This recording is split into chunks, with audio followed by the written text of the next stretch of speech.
everybody, and welcome to tonight's coverage. Third season of the NASCAR Class C Maconi Setup Shop Fix Series.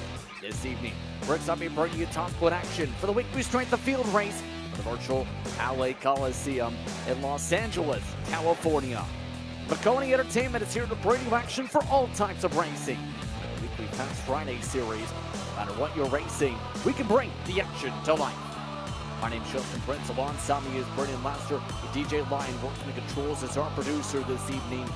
And to say the very least, Brayton, the LA Coliseum, one of the newest tracks in the virtual world, looks to be on display today again. Tonight, the virtual world. And in turn, the virtual drivers get a chance to try the Clash in a truck.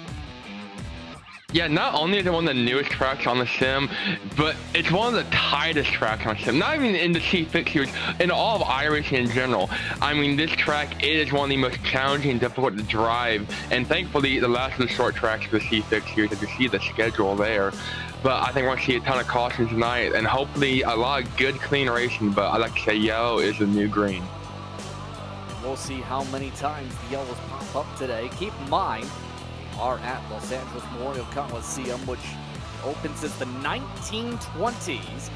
To say the very least, not too much banking here, and at 0.25 miles, it's going to be extremely tight.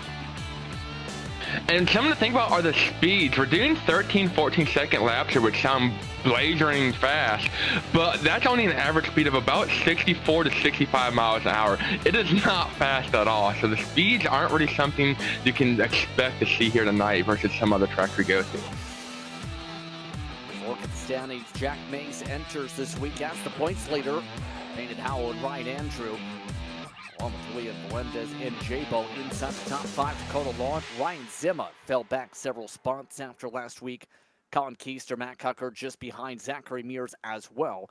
It was been a pretty tight season. So tonight could be critical, depending on how things fare out, and it could be some others drop weeks. We're just about all set to go racing here tonight. Let's find out who's made their way to the S.O.F race this evening. Grand total of 18 drivers making their way to the racetrack tonight. And in turn, the difference in qualifying, about 8/10 from the front to the back of the field. It's Melendez on the pole today alongside Justin Egan. Then in second row positions, Connor James, the Canadian short track racer, alongside Thomas Horvath. It's Ryan Gamble next. He'll be started alongside Matthew David Wood, one of several Division II drivers in the field tonight. Then the next grouping features Magnum Tate and Aidan Saunders. Just behind him on the grid tonight, Logan Banfield and J-Bo amongst a pretty tightly compact tight 10. 3/10 the difference from first to 10th, Brighton. Yeah, and they got Cassiano Michaels in 11th. Parker Redstaff, NASCAR Xfinity Series driver, was very strong last season at Martinsville, trying to get some short track action done tonight, starting in 12th. Jeffrey Maconi in 13th, Ethan Eckert beside him. William Hale is going to be the last of the drivers to qualify, leaving three, Dylan Thero, Sam King, and Ryan Elmore, electing to not take a time. Was that the right move? To be honest, I'm not really sure, but we're going to have to watch and find out, as maybe staying in the back is the key to success. If you're able to check up and avoid, the wrecks, that might be their way to win tonight. There was a lot of discussion in the practice sessions, in the official grouping, should say, about how tonight track position could be paramount. You can understand why. As we get ready for tonight's action, keep in mind the track temperature about 80 degrees Fahrenheit. I don't think that's going to be the major focus tonight. Tonight's going to be more so terms to the race analysis, potentially, because you have just 65 laps to go from the back to the front in some cases. Good luck. I mean, I think the easiest way to do it is if you have 17 drivers in front of your wreck and then you just are able to avoid it, which I think some of these guys in the back are trying for. It's not like, I could talk about these speeds aren't huge. You're not going to be sliding into a wreck as if you wreck a super speedway. You have time to check up, but this track is just so tight, you might not even see it happening in front of you. So get ready to go green flag racing, hopefully 65 laps. Just about all set to go. The pace car is off. Unhappy with us tonight for the S.O.F race for Maconi Setup Shop C Fixed Racing. We're underway from the Coliseum. And we're wrecking it ready. Around to the heart of the pack, it's J-Bo. He started 10th. He's already backwards, and the fun begins on lap 1. Well, I'm about to cry. So we're off to a fantastic start here. We've averaged 7 cautions so far on short tracks in the Maconi Shop she fixed. That includes Kern a couple weeks ago and then Myrtle Beach last week. So far we're off to a strong start. We got a replay. I'm sorry, we don't have a replay, but it just appears that this is stack up going into turn 1. Parker Retzlaff got into him a little bit, and actually some help from behind. The thing with the outside, it's not as the preferred line. Really, you want to be able to kind of dime the corner and get a good drive off. But on that first lap, the whole field is so stacked up, and Retzlaff braked early but got slammed into by Ethan Eckert into J-Bo there. So I mean, some guys starting all the way in the back, and just bump, bump, bump, bump. It's kind of like a domino effect, and that's what caused that one. Yeah, it's a bad nose, though, for the pole sitter. Joey Melendez elected to go early because he slammed to the back by Connor James a couple times to the restart zone. And because he went before the green flag, with iRacing's rules, you must go on the initial start at the wave of the green from Barney.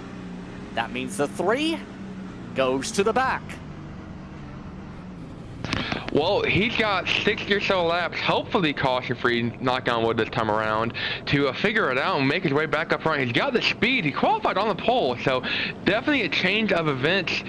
Not really sure that it was the start he was looking for. Obviously, starting up pole on a short track like this means you're able to hopefully drive away, have a good race. But that's exactly the opposite for Julian here.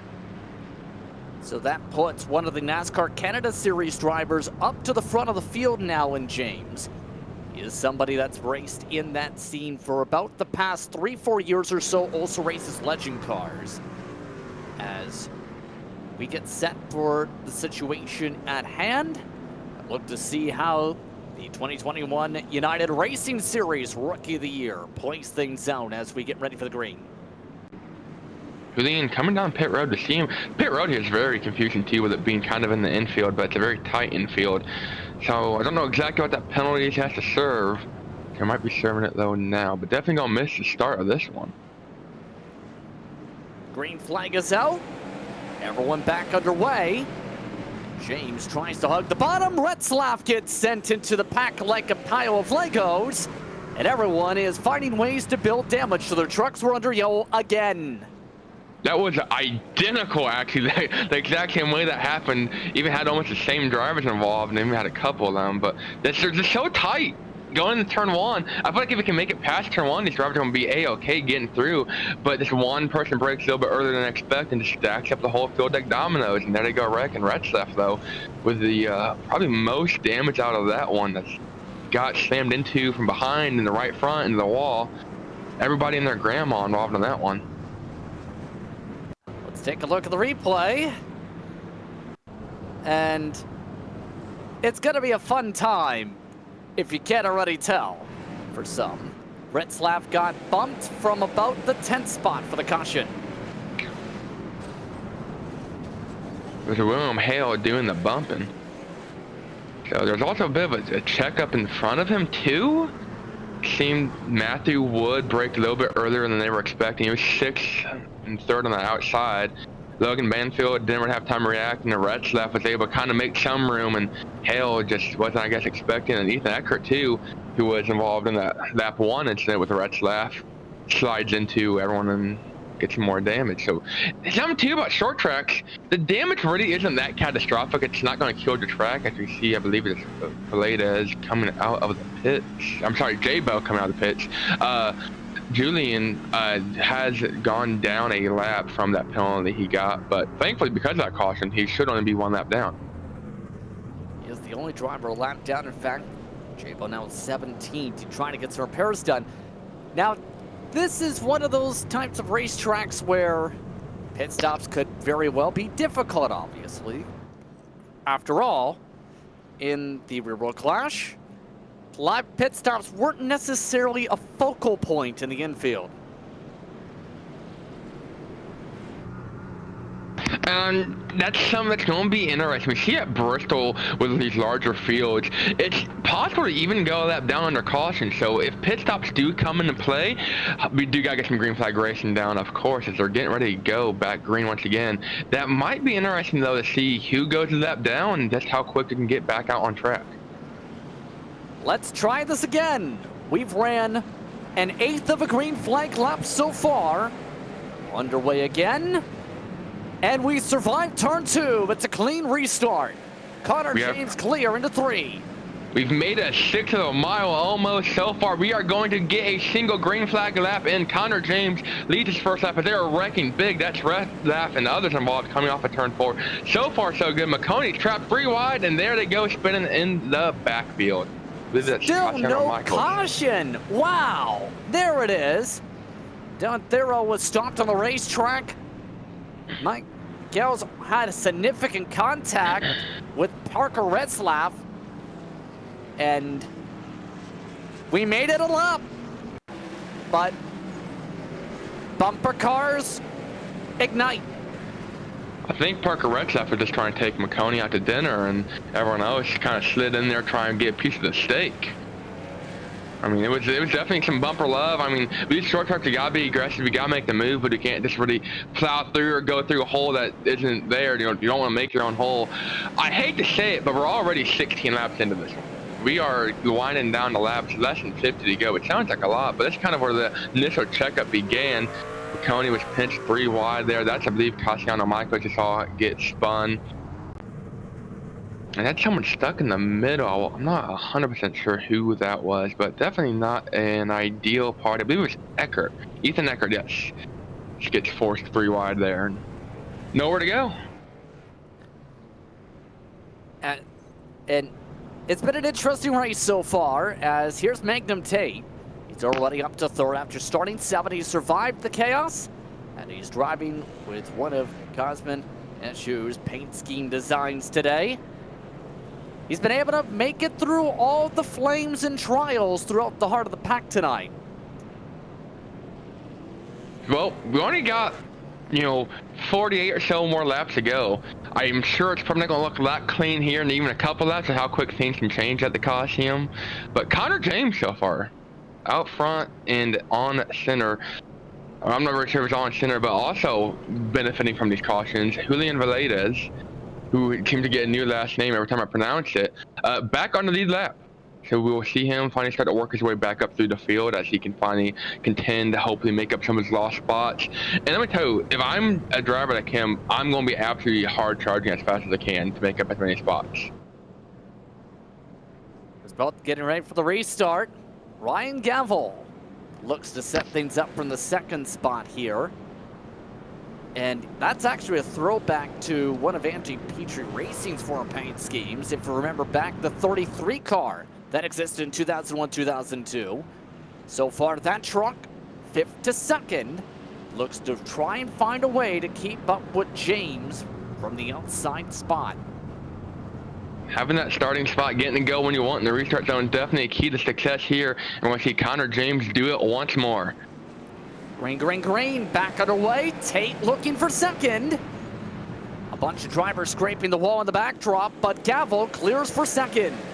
That Tate tried using the inside line, going to get a little bumper love, force Gavel up high out of the groove. Tate really trying to take advantage now, side by side with Gavel, trying to seal the deal for the 2nd spot, running right by that wall, and he's kind of got a door, if not more, as the caution comes out, and he should get that 2nd spot. They're still wrecking big in the back. Eckhart involved, Maconi sliding through, Valadez making it through, and Sam King, though, up by the wall, upside down. They're still wrecking. So Sam King, amongst a massive stack up. Thomas Horvath was the one who ran around in the heart of it. The secondary contact involved the boss man. Yeah, Sam King, really not expecting a huge check up there. We got the replay, see him there on the bottom. That's the 04 machine. That's Horvath going into turn 1. See, he's going to get spun here. This bumper love, this domino effect, that's Maconi sliding into him with help from King, with help from, I believe that was Ryan Elmore. So 4 or 5 drivers involved in that one. Then down the track, they're just trying to recover. They're 3 wide. They don't recognize it. And there goes Sam King spinning. Let's make sure of the contact here. This is Maconi. Watch on board. He's the 18 truck you're referring to. No, that's the 17, actually, Sam King. Yeah, a little bit of bumper love, some domino effect there. And no love lost by the middle of the straightaway. So that does allow Julian to get inside the top 10 in just a couple of laps. Yeah. Not bad recovery to be able to make it through the field. Horvath did go a lap down, though, in that whole exchange. Started 4th all the way down to 18th. I'm sure, I mean, I'm not guessing anything here, but if I had to guess, he'll probably get a caution and get a lucky dog here in a couple laps. If I just had to guess. And Saunders in one of his Texas A&M inspired paint schemes already from 8th to 5th so far. Is that one of the porcupine? very few... I'm sorry? Is that a porcupine? What am I looking at here? It looks like a Texas A&M themed paint scheme. I'm not sure what the image... Apparently it's a fox? We'll go. Explain. We'll go with it. For reference, Saunders is a Legends and Bandolero racing racer that's been around since the 2016 era. He raced at the age of 10 in southern New Mexico. He starts inside row 3. Up front, though, it's James, it's Tate. Green flags back out. A clean launch for James.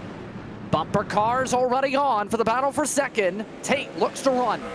Tate was real quick, though, restarting that second spot to get down to the bottom and play defense, holding off the hard-charging Gavel and Justin Egan behind him as they're side-by-side, finally showing it out, but not for long, going into one side-by-side again.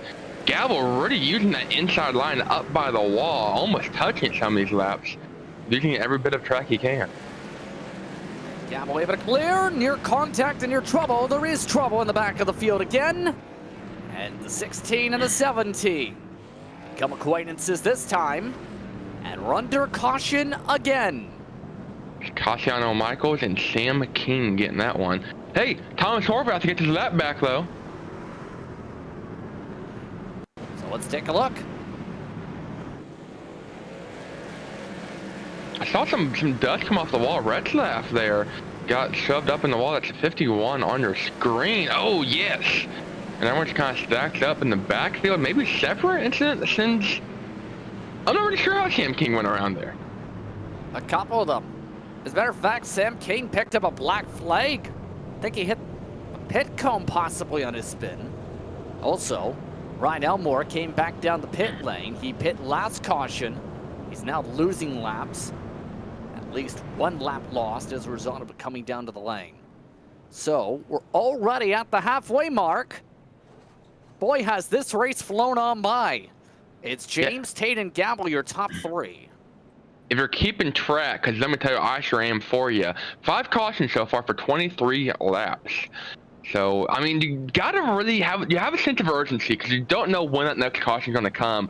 So if you're gonna make a move, you can't really, as a driver, take time to set it up. You know, if you see a hole, which I understand some of the aggression from these drivers, if you see even the slimmer of a hole, a possible chance that a driver might have left the door open, you gotta take it because you don't know, hey, am I ever gonna get a chance like this again? Now I might wreck the guy and cause that caution, but you don't know. I think I can really relate to some of these drivers and being aggressive. Now keep in mind, the reason these drivers are here at this racetrack tonight on the official schedule is it's almost real-world racing season yet again in NASCAR.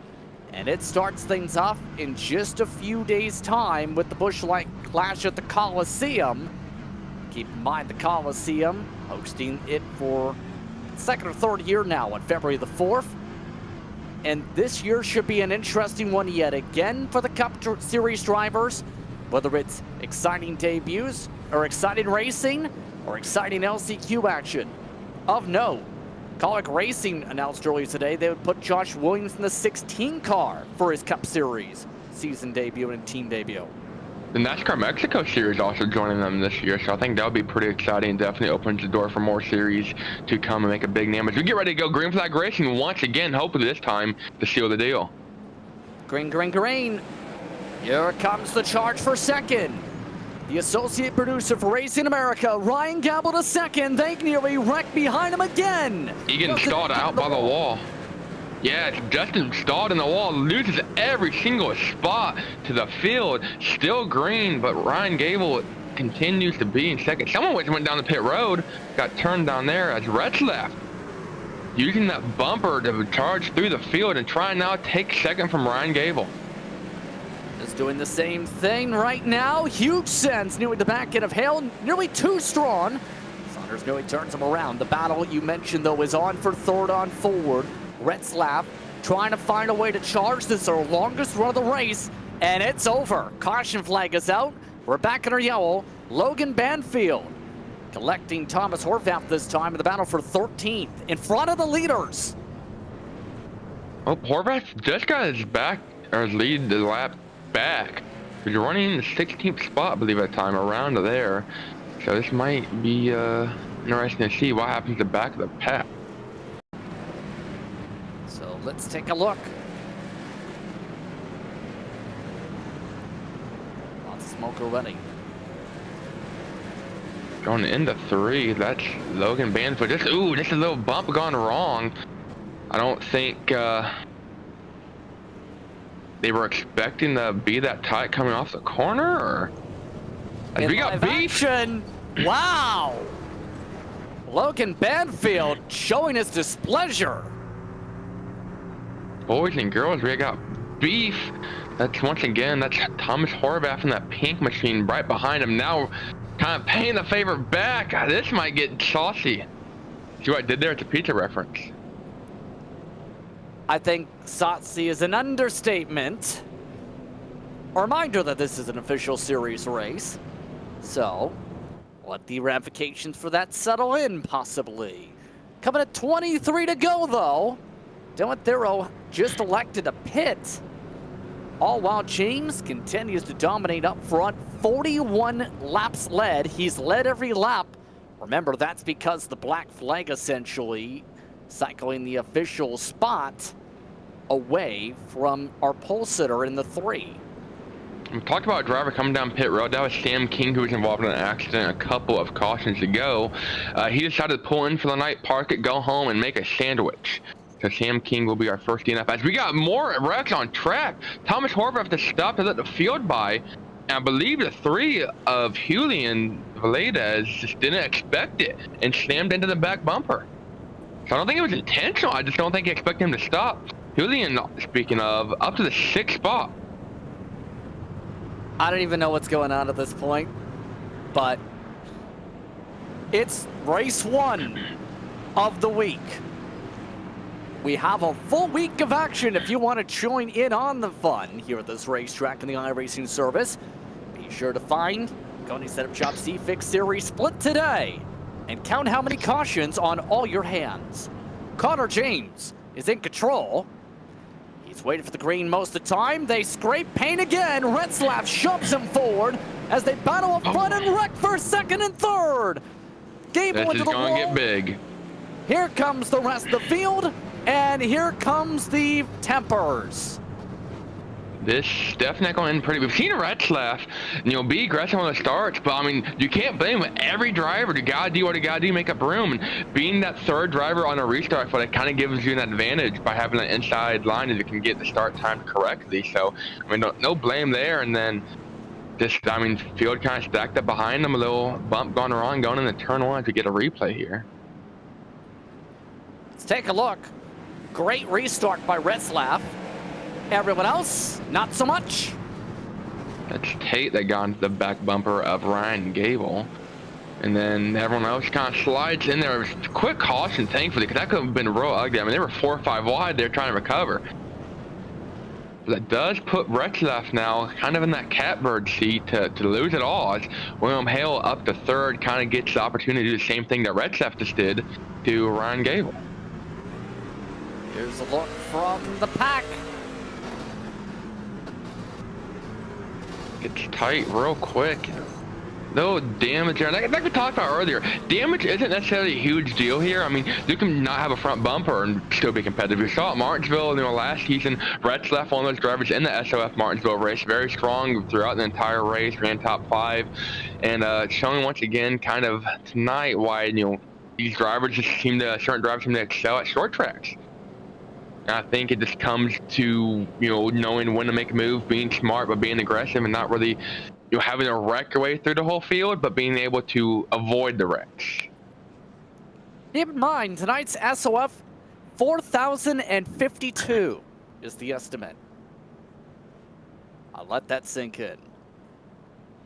How about we take the conversation over towards what's coming up in terms of the real world racing too, because we talked about the start for the Cup Series and for NASCAR as a whole. The ARCA Menard Series also getting started at Daytona in the next couple weeks. From my understanding, you're a part of that field with Terry Carroll Motorsports. Yeah, we're going to Daytona in a couple weeks. Getting ready to hopefully have a pretty good showing. Third year competing at Daytona in the ARCA Menard Series. So hopefully we make quite a few starts. And one day, fingers crossed, end up racing here at the LA Coliseum in the Cup Series for the Clash. Hopefully not quite as chaotic as this as we get ready to go green flag racing. Hopefully one more time as we're coming to 15 laps to go. Connor James holds the inside. Retzlaff looking for the challenge. 3 wide for the battle for 5th. Saunders tries to clear by everybody. Using the apron a bit. Trying to use the bumpers as well in the doors. Shoving still for the race lead though. James getting some paint with Retzlaff. Retzlaff really able to hang on that restart. Didn't fall to third like most guys have. Used the outside, hang down for 2 or 3 laps. Now going to follow in behind Connor James as they're going to be wrecking in the backfield. Horvath coming out of the pits too. He's 1 lap down. And with Logan Banfield as we are tearing some more equipment up back here as we are nearing 10 laps to go. Only one driver has approached an incident limit black flag, and that's Thomas Horvath. The incident limit for black flag 17. However, a lot of drivers getting pretty close because of a lot of big sends like here. Ooh, definitely a little tight coming off the corner. Not quite momentum. They kind of wrecked in the backfield there too. And going to 3, they just got connected coming off of 4, and like some Bondo gone wrong. Like tape Bondo, body filler. Okay, all the people get anyway. Bondo gone wrong. Just couldn't really get disconnected. Let's take a quick break. 10 to go. Next time by at the stripe. When you want to be the best, you can't settle for the rest. For anything on iRacing, there's just one name you need: Maconi. With the launch of Maconi Entertainment and Maconi Competizone alongside Maconi Setup Shop, we now provide the best of the best in setups, paint schemes, coaching, broadcasting, and event organization. With cars across all 4 license classes, we have what you need to hit the track with confidence. Grab a subscription and save money while going fast at MaconiSetupShop.com/subscriptions. And remember, at Maconi Setup Shop, there are setups, but your victories.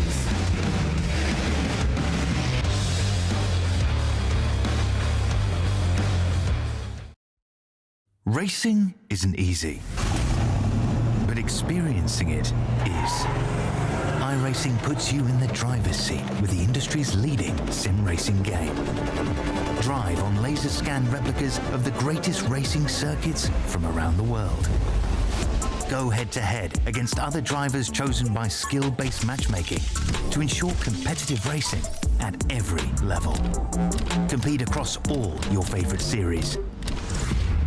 In officially licensed cars, engineered to deliver the most accurate driving experience possible.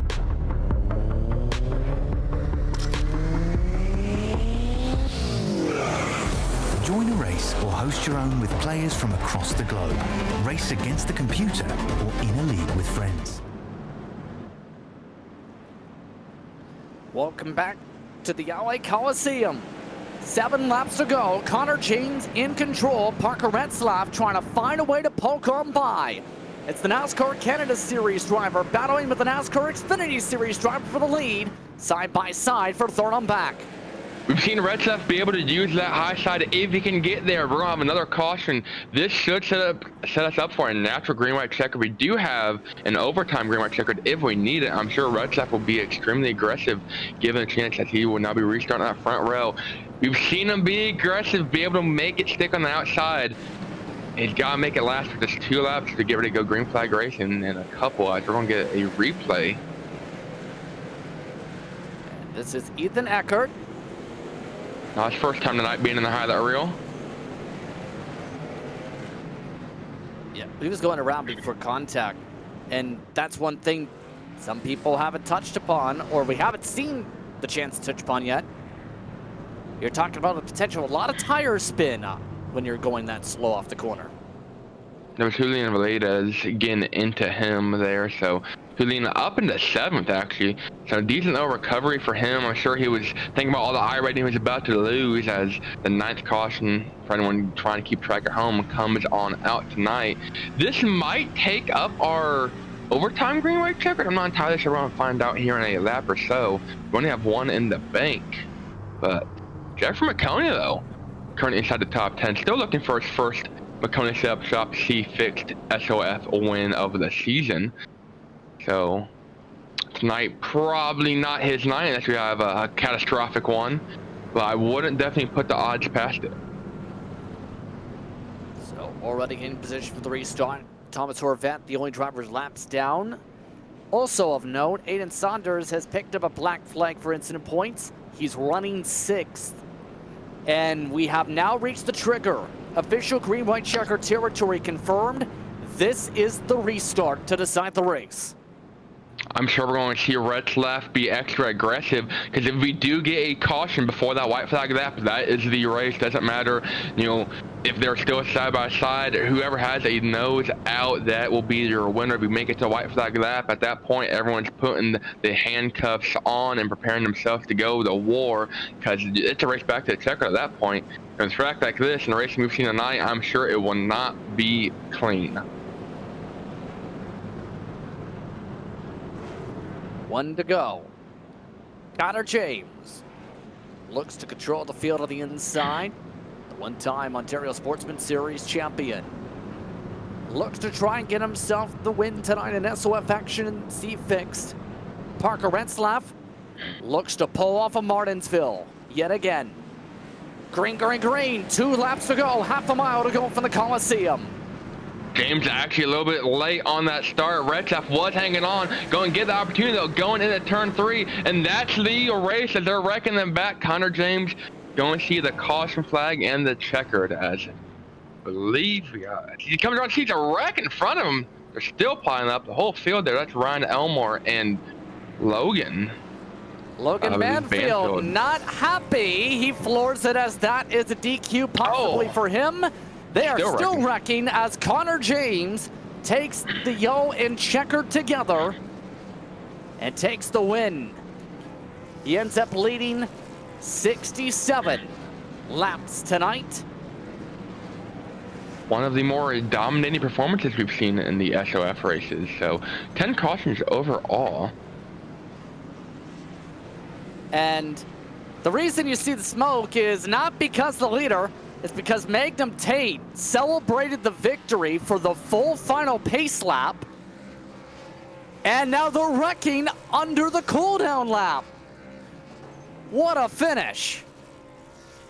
That Connor James is not only his first top 5 in S.O.F competition this season, but also his first Maconi Setup Shop C6 win for the S.O.F race. Let's look at the results, shall we? As, well, tonight, the S.O.F race featured a lot of contact. Only 1 driver had a 0x, and it was your winner in Connor James tonight in a 10 caution affair. That's a season high. Parker Retzlaff finishing 2nd after starting in 12th. Then it's William Hale finishing 3rd, starting 15th tonight. Ryan Gable finishes 4th alongside Magnum Tate. Fuentes alongside Jabo. Then you have Michaels alongside Thero, and Jeffrey Maconi quietly picks up a top 10 under the caution. Yeah, Matthew Wood in 11th after starting inside the top 10. Your outside row front row starter Justin Egan, 12th. Not the night he was running and go. Last truck though on the lead lap. As some trucks got some penalties there late in the race. Ryan Elmore, one of them finishing 13th. Aiden Saunders 14th. Thomas Horvath, trouble all night for him after starting inside the top 5. 15th. Ethan Eckert 16th, and Logan Banfield, who I believe some of those drivers got penalties after the race due to incident points. So 17th, and Sam King, the only driver to not be on the track when the checkered flag came out. I don't know if some of the other drivers weren't necessarily running, but Sam King, the only one not on track though. Let's touch upon the next race, because we go to a mile and a half, and it's a beloved one. When it comes to iRacing lore, it's Chicagoland for February the 5th, and the Windy City, Joliet, Illinois, should have a fun one when it comes to that race next week, Braden. That sets us in kind of a string of intermediate tracks. We got 3 in the next 4 races. Going to allow some of these drivers that lost points tonight, and I trust me when I say this, there were quite a few drivers that lost some points tonight. So going to be real exciting to see who can make up some lost ground as we near a championship race. With that being said, we'll see you on at 7:15 p.m. Eastern on February the 5th. We get set to go racing from Chicagoland. But on that note, I'd like to thank you for tuning in for tonight's festivities. Here presented by Maconi Setup Shop, the official setup shop of eNASCAR, as well as our broadcast partner, Maconi Competition. Then, it will be calling the action tonight, myself, Justin Prince, alongside Britton Laster in the booth with DJ Line producing. Then, I'd like to thank all of you for watching along for tonight's racing action. Help you stay tuned for all our social media pages for our next race. Thanks to the entire staff for bringing this racing to you. It's a production of Maconi Entertainment. We'll see you next time.